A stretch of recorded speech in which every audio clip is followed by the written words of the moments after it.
Hello, my name is Keely, and thanks so much for joining me today. I wanted to talk to you about what I use to shampoo my hair. I don't use shampoo. This is actually called the no-poo technique, or the no-poo method. I know, sounds really appealing, right? I have curly hair, as you can see, and I've done a few other tutorials of how I take care of my hair.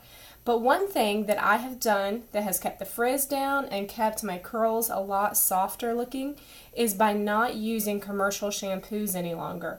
Rarely do I even need to use commercial conditioners because of what I do now.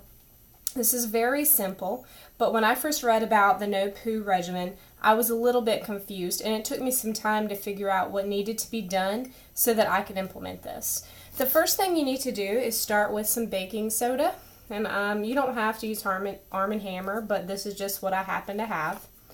And you're going to take a little bit of this, probably about a little less than a tablespoon, which is what this is, and you'll put it into a cup of some kind, and then you need to add water to it.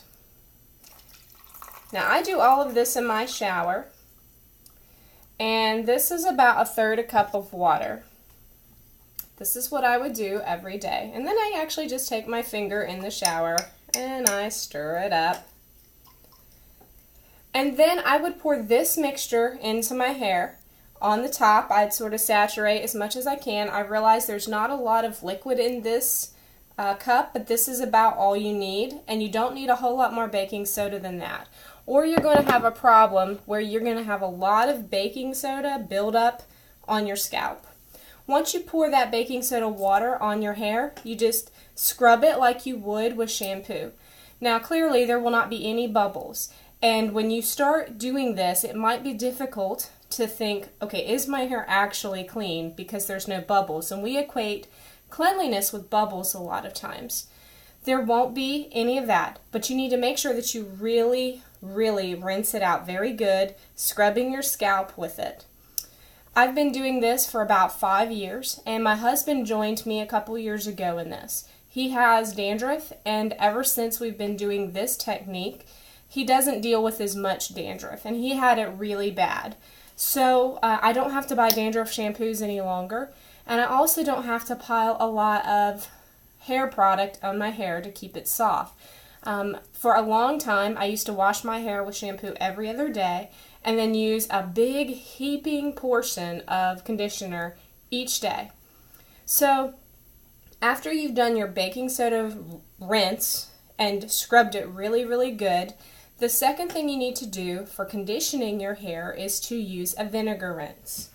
Now I have just typical old white vinegar. You can use apple vinegar. I don't personally like that because it's just more expensive, and I've never had a problem using white vinegar. So you'll take a cup and you're going to pour some into the cup. Now I use, let's see, about 1 ounce of vinegar for my hair, and then I dilute it with some additional regular water, at least by 2 more times. So it'd be 1 part vinegar to 2 parts water.